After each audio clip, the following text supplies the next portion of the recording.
comfortably zoned with the Zigzag Man in Alameda, California, pushing on the doors of life marked pull and fighting the unholy trinity as we go. Big business, organized religion, and government.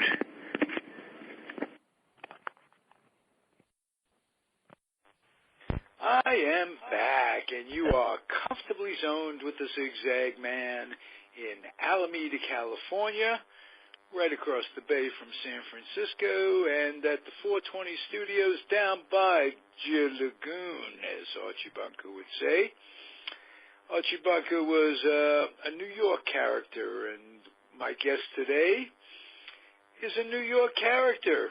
He's a baseball Nick, as my grandmother would have said, who his number one interest in the world is baseball.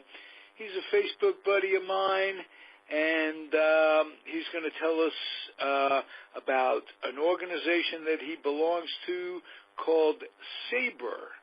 SABR. I don't know if I'm pronouncing that correctly, but you'll tell me, won't you? Butch Haber from Brooklyn, New York. Well, I used to belong to SABR. I'm not a member anymore, but, you know, I'm familiar with the organization, and I went to some of their events. Yes. Tell me about it. Well, we used to go to different events. You know, once a year, we would go. Well, what is SABR? What is the organization? What the initials, SABR, Society are? for American Baseball Research. Okay.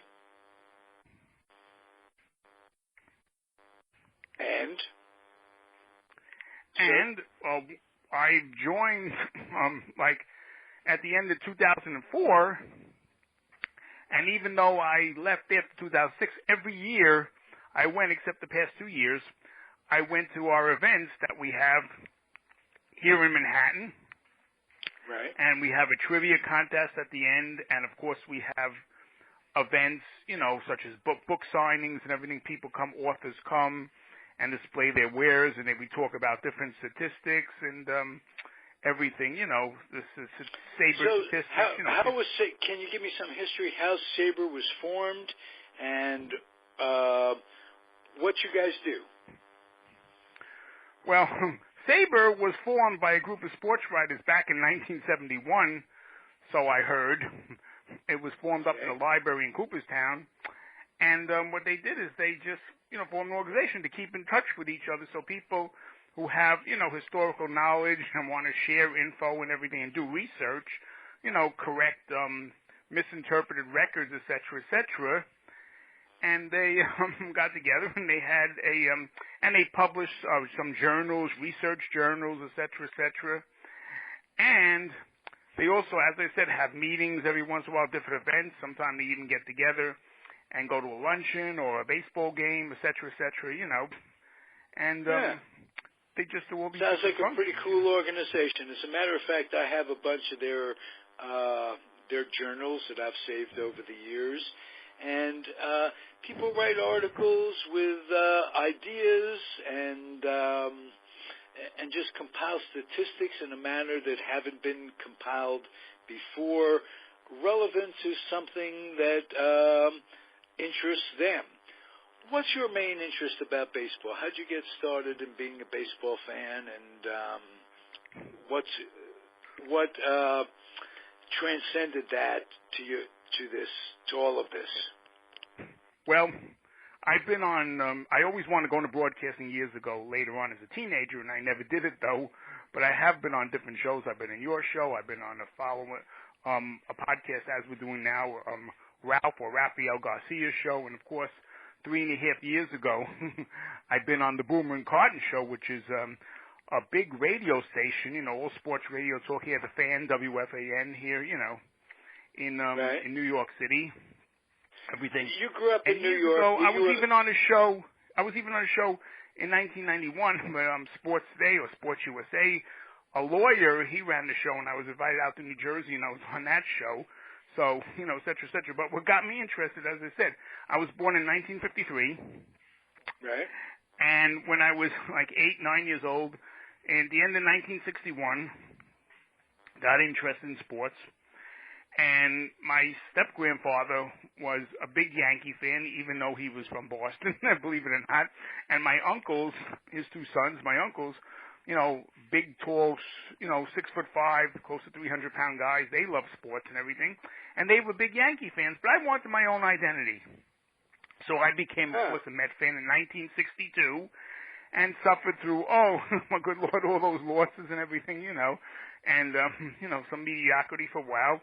Then I got tired of losing, so about the end of 1967, I became a Baltimore Oriole fan, and I could pick up their signal on WBAL at nighttime, 1100, with the late, great Chuck Thompson, Hall of Famer, and the late, great Bill O'Donnell, also his sidekick, who went to Fordham University, Manhattan here, and along with Badgers, along with Vince Scully, et cetera, guys like that.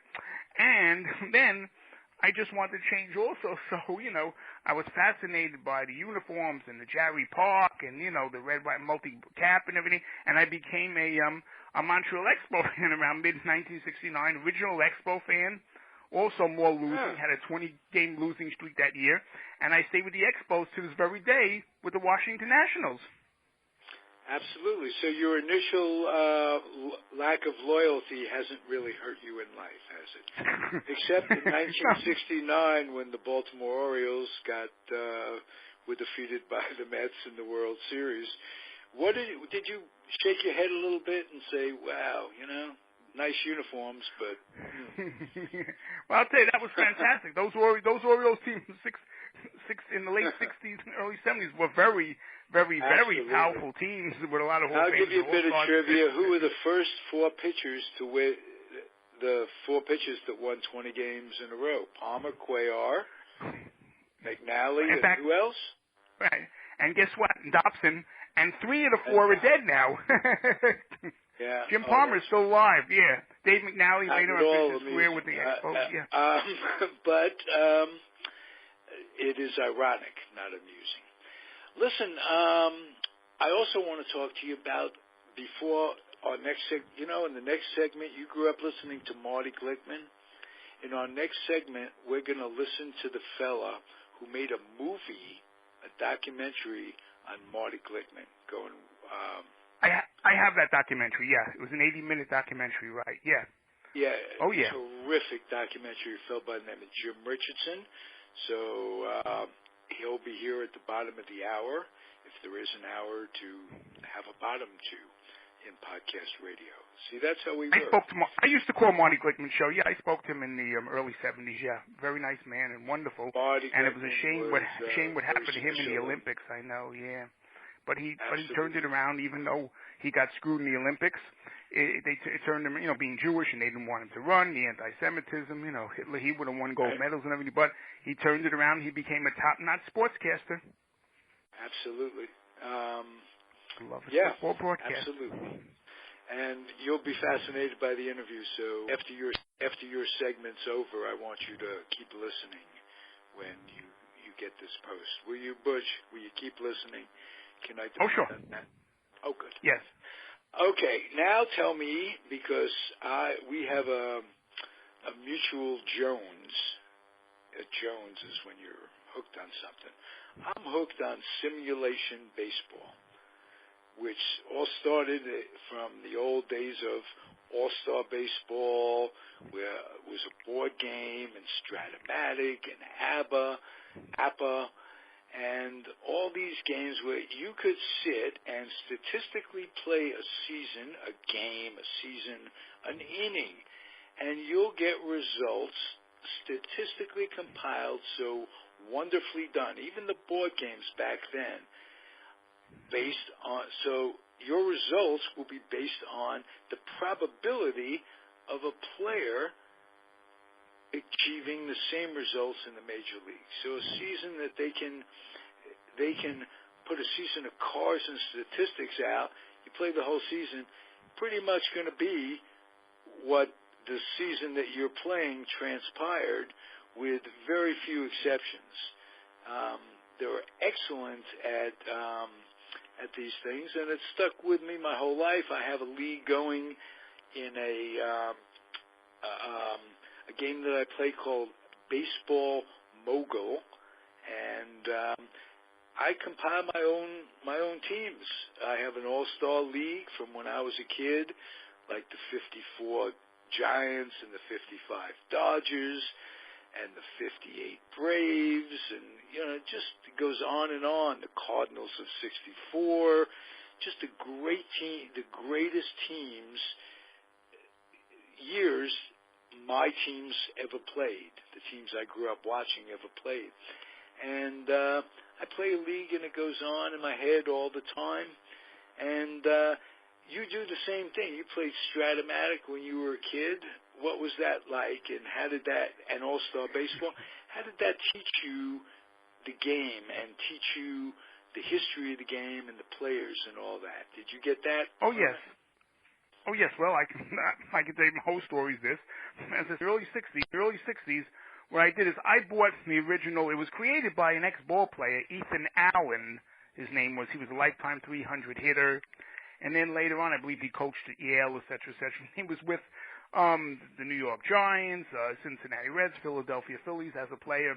So he created this game, and you would put a disc, and it had a spinner and everything. But after a while, but it wasn't that great because it was only from a hitter's point of view. And we used to make those spinners in wood shop. Pitchers didn't count.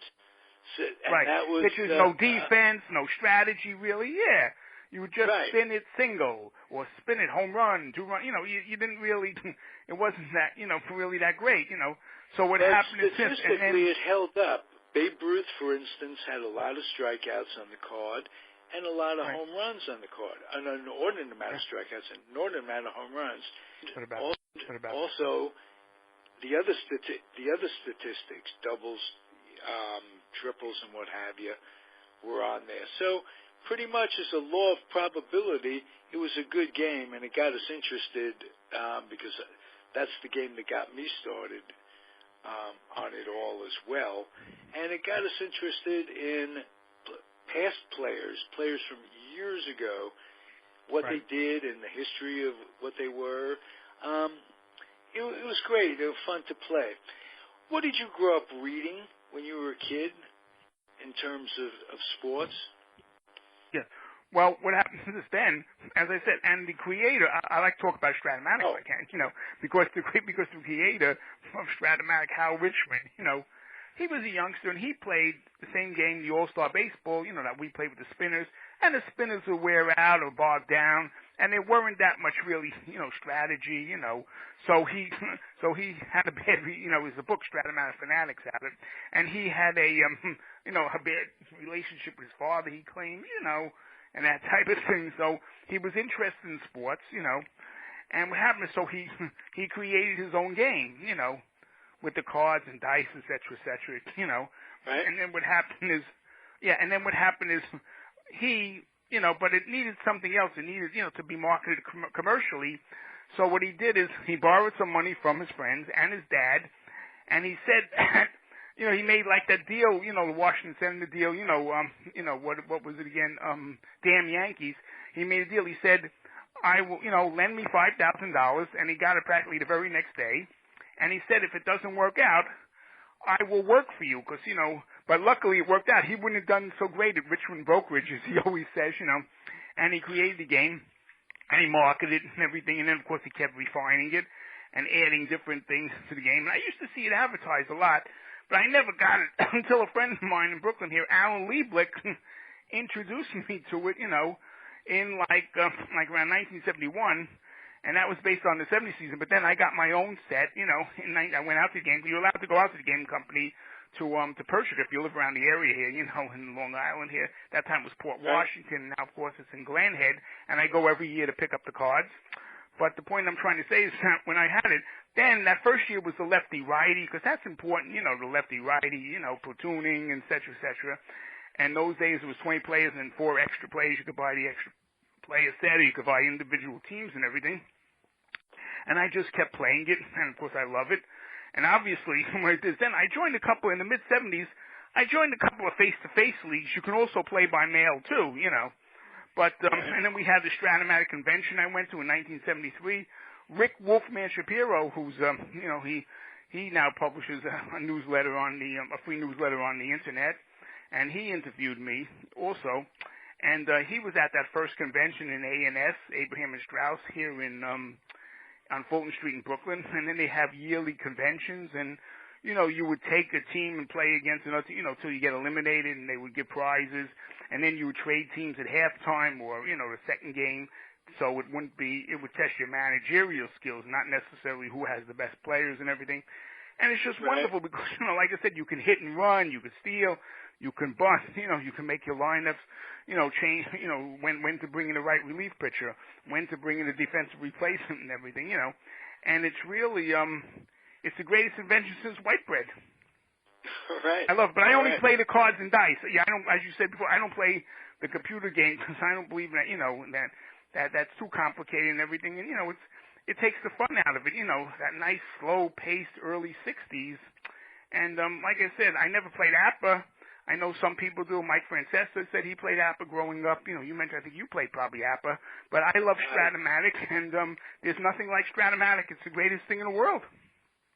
And we got to give a little plug to Sports Illustrated Games, who in the late 70s or the early 70s, all the way through the 80s, came up with these games which were a little simpler than Stratomatic and, quite frankly, a little easier to play, but the same card system, and they did very well. And they had one game in particular, if you've ever seen it, it's called Superstar Baseball, and it's a Sports Illustrated thing, came in a little box set and what have you. So, good memories of that. Yeah, never seen it, heard of it, but I'll tell you something else I have to mention, and that is that a lot of people, a lot of sportscasters, Bob Costas played the game. Bill Daughtry was our MC. We had the 50th anniversary about 4 or 5 years ago, in Manhattan here, and Bill Daughtry was our MC. And, of course, Bob Costas played it as a great sportscaster. John Miller played it growing up. Well, a lot of people who played it growing up from Brooklyn was Joe Torre, who in his autobiography talks about developing his patience and his managerial skills as a kid, playing against his friends, playing Stratomatic against his friends. So, well, I didn't know that about Joe Torre. I knew about Doug Glanville. He came to the convention, and he felt that one year he should have been a 1, which is excellent. He was given a 2, but the guy Tony Brizzolera, he came up in 1979 with the Atlanta Braves. He started playing it, and he ran a league, and I got an autographed picture from him and everything. And he introduced it to guys like Brian Freed, Brian Fisher at that time before he came over to the Yankees. A lot of the Braves players, I think Cal Ripken played it. Lenny Dykstra, in 1986 when he hit that home run, what was it, against I think it was against the Houston Astros in the playoffs. He said that the last time I hit a home run before he was traded to the Phillies was when I played with my brother and I hit a home run in Stratomatic, so a lot of the ex-players play it. Yeah, I'm telling you, it really caught on like wildfire, Very cool. Very cool. Hey, you're a delight. I enjoy chatting with you, and I hope you'll come back to these microphones really soon. It's really you're a wonderful. Brooklyn guy. This is Jackie Robinson's week. You have any thoughts about Jackie Robinson as a baseball fan and as a Brooklyn Jew boy that you'd like to... Of course, it was a shame when he went through. I mean, that racism, all that stuff, and of course Larry Doby never did it. Though actually, he was some great all-around athlete. In college, like I said, he played basketball, ran track, scored I think 4 touchdowns in one game. For what was it for USC or UCLA? I think it was, right. And and his brother Mac ran track, of course. Against Marty Glickman, et cetera. But the amazing thing is one of actually a more all-around, strictly baseball player, and he passed away recently, would have been Monty Irvin. Monty Irvin, I think, was even better than Jackie, but Jackie was more all-around in all different sports and everything. And Satchel Paige, of course, was one of the greatest pitchers of all time. Even at an advanced age, again, he did a great job, and it's a shame that what's-his-name passed away also recently, and they're trying to get him into the Hall of Fame. Buck Leonard, Buck O'Neill, and Buck O'Neill was player manager for over 20 years with the old Kansas City Monarchs, et cetera, and guys like Willie Mays and Ernie Banks, and they really got their start in the Negro Leagues, and Roy Campanella, and I'm telling you, these guys can really play, I'll tell you, It was just a shame that just because of the color of their skin, that's terrible. I know racism, you see what it does, and it's real. It was really a shame. Of course, the Pittsburgh one, we were reading about it on Facebook. I remember as a kid in the early '70s, they had 9 players in the starting lineup. But that was great. But then again, a lot of the black guys and the white guys too. A lot of them going with the basketball, maybe some football. Everybody today wants fast-paced action.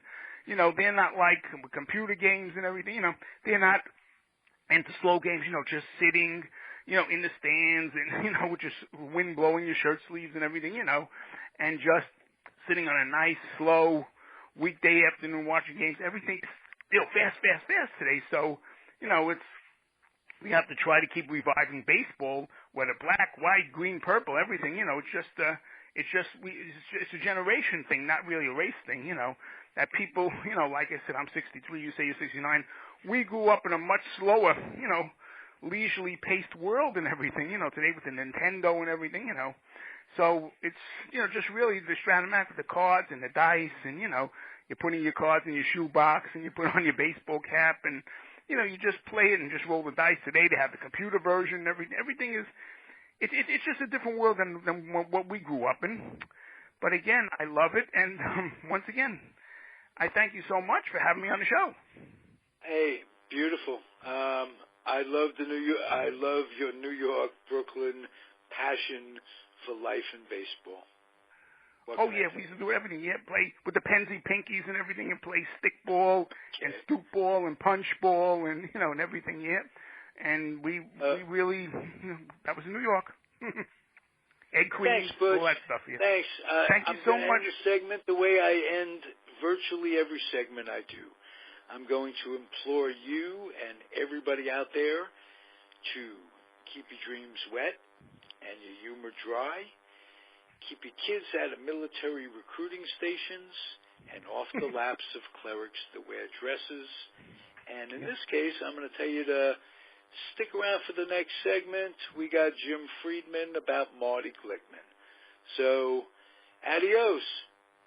See you soon. Thanks for everything. See you soon. Bye. Bye.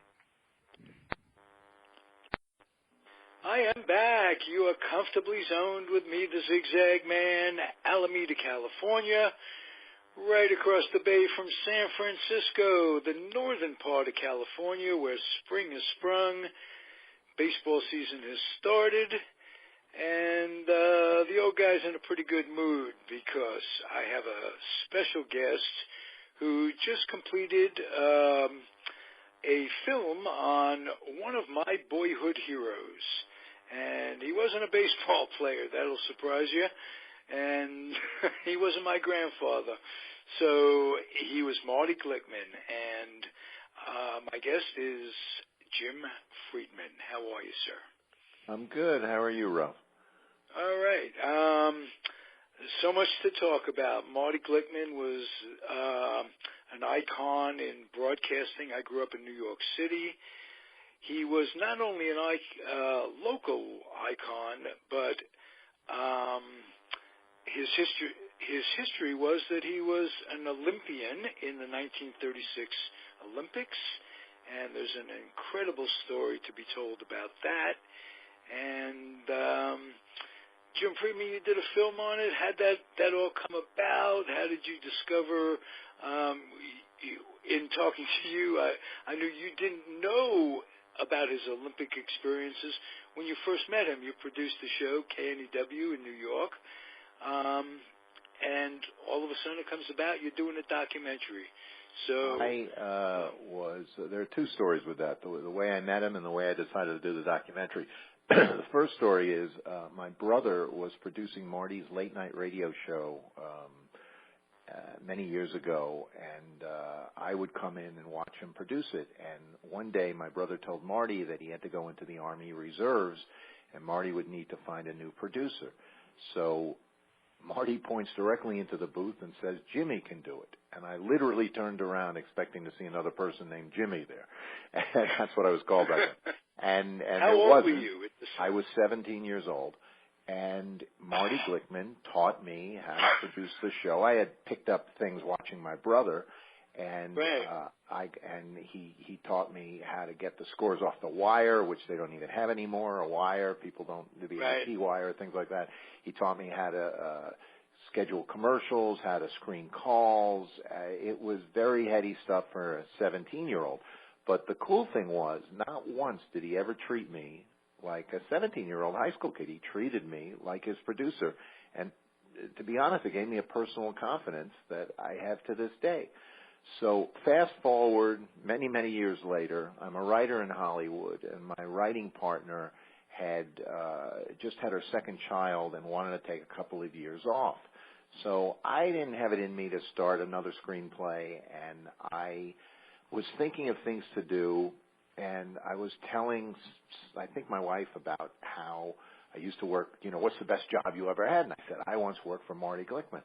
And actually, it wasn't my wife. It was a friend who was from out here. And he said, who's Marty Glickman? And it blew my mind that people outside of New York, unless they were transplanted New Yorkers, or a couple of people, they didn't really know him. Because did you ever see that poster of in the New Yorker where it's the map of the United States and New York is like 90% of the map and the whole rest of the country is like 10%?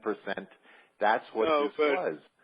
Yeah, it's a mindset, actually. Yeah. It's like you think. So I couldn't believe no one knew Marty Glickman. So I decided to make a movie on Marty. And the smart thing doing that was when I called people, because I had never made a film, and I didn't know any of these people like Bob Costas and Marv Albert and all these people in the film. And because of Marty, they wanted to do it because he was beloved. And the tough thing about it was I had to find 70 years worth of footage, because Marty's life intersected with history for so long. There's actually a fun story with Marv Albert. I had to get Marv Albert. He's his main protege. And without him, I have no film. And I called everybody and was not getting a return call. And I called Tony Kornheiser, and he was going to ask Marv. And I called his son Kenny, and I called TNT, and I called my friend Charlie Steiner, the Dodger announcer, too. And I never heard anything. Finally, one day the phone rings, and he says, "Is this Jim Friedman?" And I said, "Yes." He said, "This is Marv Albert." And I said, "Marv, I can't believe it's you." And Marv said, "Why can't you believe it's me? You've called everyone I know." And Marv turned out to be fantastic. He gave me a ton of stuff, pictures, and was a wonderful interview, and has become a friend, and it was terrific. That is terrific. For those that don't know what a maven Marv was, what a maven Mr. Glickman was, Marty Glickman was in the business, the last part of his career with NBC, they would bring in announcers from all over the country, and they spend a week with Marty, and he would just put them through everything it took, pregame, during the game, what to do, how to react to things, and it would just be like a finishing touch on people's career. It wasn't just Marv Albert who was a protege. Oh, no. Went down am I right? Yes, this went down the line. I'll tell you a story about Charlie Steiner. Charlie Steiner was doing USFL football games for the New York Generals, or New Jersey Generals, I forget which, owned by New Jersey, I think. Owned by Donald Trump. And anyway, so Charlie gets a phone call out of the blue one day, and it's Marty Glickman. And Charlie grew up idolizing Marty, and he said, "Listen, kid, why don't you come over, this Thursday and bring your tapes, and we'll go over them." And Charlie almost thought it was a crank phone call. He said, "Who? Marty Glickman found my number and is calling me?" And Charlie went over there, and he said, I spent 3 hours. It's in the movie, but he said I spent 3 hours with Marty Glickman, and I learned more in those 3 hours about broadcasting than I had in the previous 25 years doing it.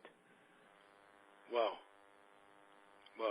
now we also have to put that puts it all into perspective, except that this was Marty Glickman's second career. Tell us a little bit about the 1936 Olympics and all of that good stuff.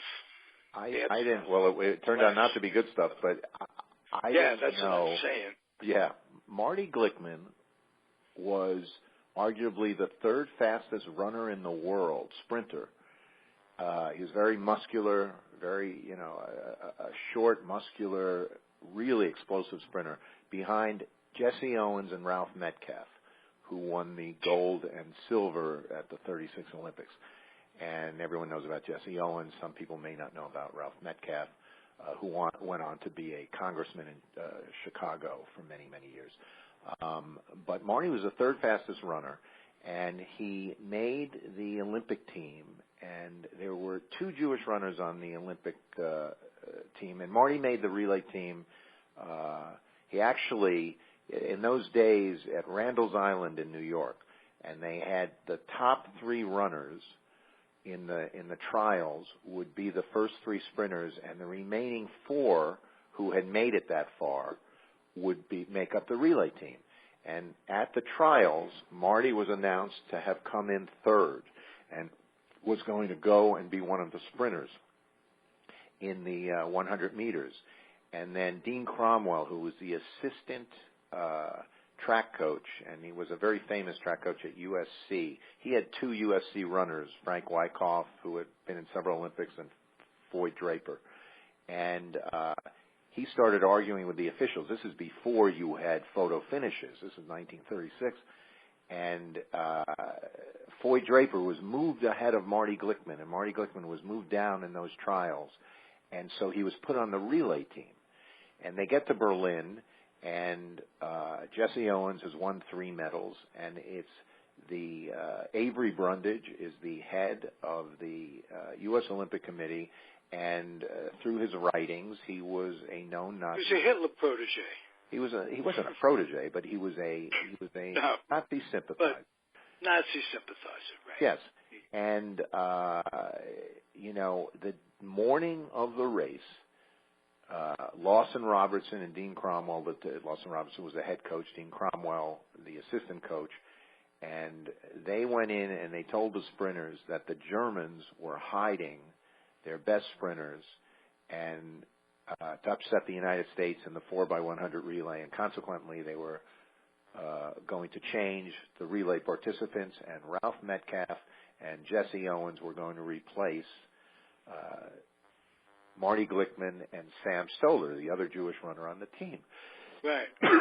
So according to Marty, Jesse Owens stood up and said, "I've won my 3 gold medals. Let Marty and Sam run." And they did not, and they did not get a chance to run in those Olympics. And the U.S. and Marty said, it doesn't matter who runs, the U.S. is going to win this race by 15 yards. And sure enough, we won the race by 15 yards. Afterwards, not at the time, but many years afterwards, by the way, they told Sam Stoller this on his 21st birthday. That was some birthday gift they gave him. And they never got to run. And because of World War II, there were no Olympics in 1940 and 1944. So Marty Glickman never got a chance to run in the Olympics. So my film is really about what happens when an 18-year-old kid's dreams are crushed by racism and prejudice. And years later, Marty came to what I feel is a very sound conclusion, that Avery Brundage wanted to appease Adolf Hitler, who had been embarrassed by the American black runners winning all these medals, and the thought of 2 Jews standing on the winning podium was too much, for the Nazis to take. Too big an embarrassment, yes. And they were not allowed to run. And Marty, to his dying day, believed it was anti-Semitism. And he also believed Sam Stoller was, this really affected him in a very negative way. He never ran again, or he claimed he would never run again. And he just was, Marty thought never quite the same guy because of what happened. Marty went on and took what happened to him and said, I don't ever want something like this to happen to anyone else, and I'm going to make it my business to help kids and to help other people. And Marty put an enormous amount of time in the New York public school, high school athletics. He did the high school game of the week for many, many years. Now, you have absolutely a professional announcer here who is at the peak of his career. His schedule was on Friday night, he would be doing the New York Knicks basketball game. On Saturday night, he'd be doing Yonkers Raceway, the Trotters, and on Sunday, he'd be doing the New York Giants football games. And he took time out from that schedule on Saturday mornings to do high school football. And it wasn't just for the jocks. At halftime, he wanted to show the public all the good things kids were doing in the country. He would put on the glee club, the debating team. He'd have the cheerleaders. He'd have all these different groups on to show the country what the youth of America was doing, and it's remarkable. I mean, imagine today, Jim Nance, let's say, who does the Masters and the NCAA, him doing a high school football game it's unheard of. Well, let me tell you a personal story. I went to Newtown High School in Queens, New York, and in 1963, 64, something like that, the Newtown High School team played for the city championship, not in football, but basketball? In soccer. Marty Glickman comes to the game as an announcer, did the city championship, but nonetheless, it's soccer.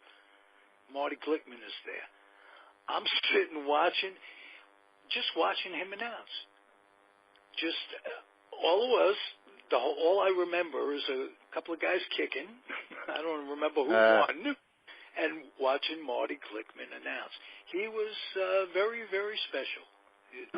I had this movie was on HBO a couple of years ago. It's called Glickman. You can get it on HBO Go now, and it's also available on Amazon, and it's available on the HBO shop. But I put on in the extras.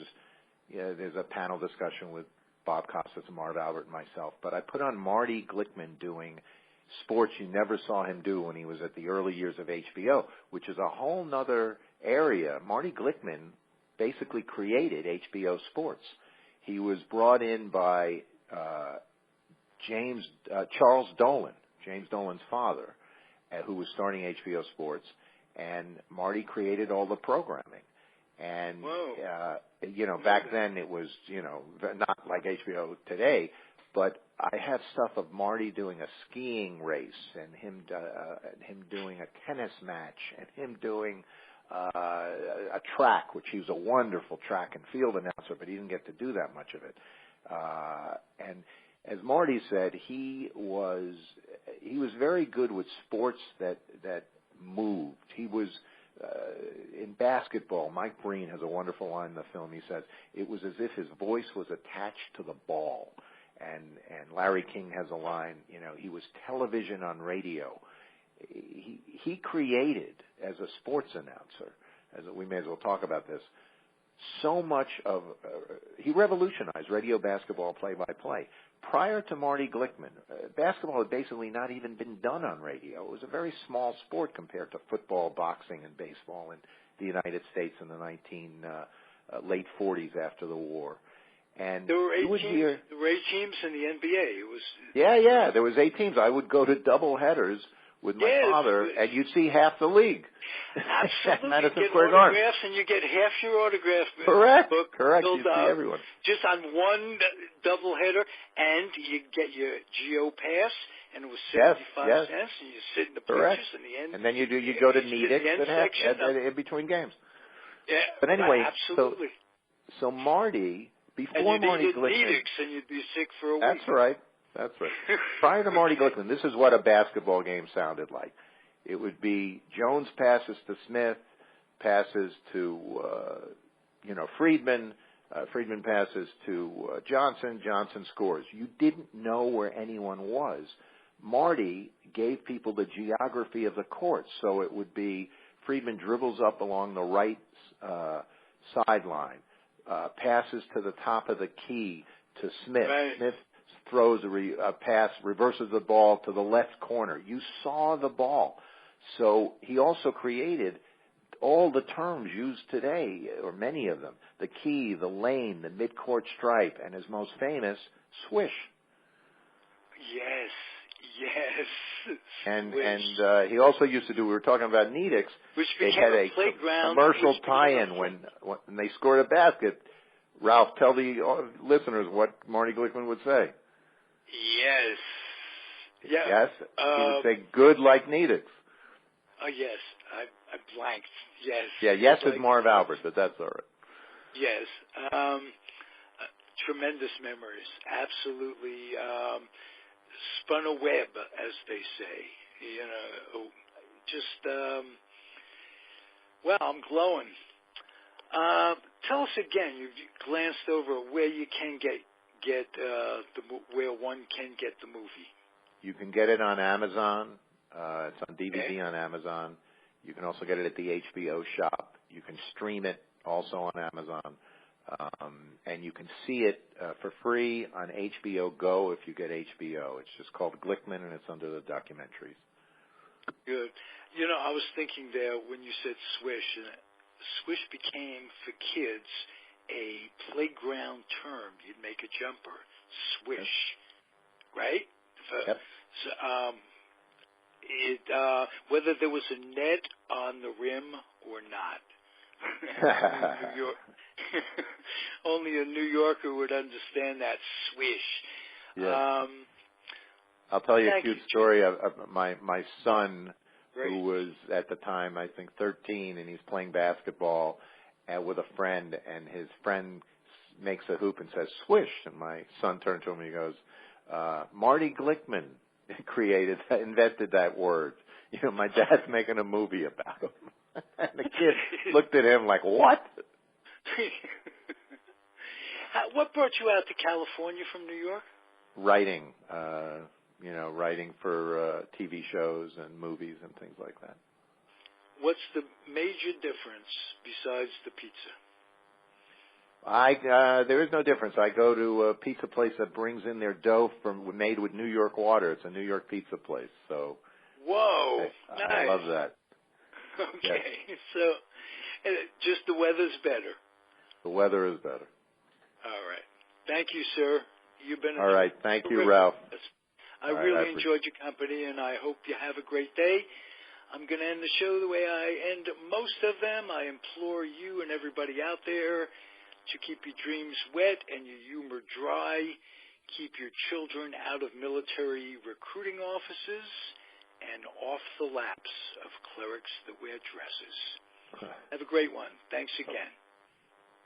Bye-bye.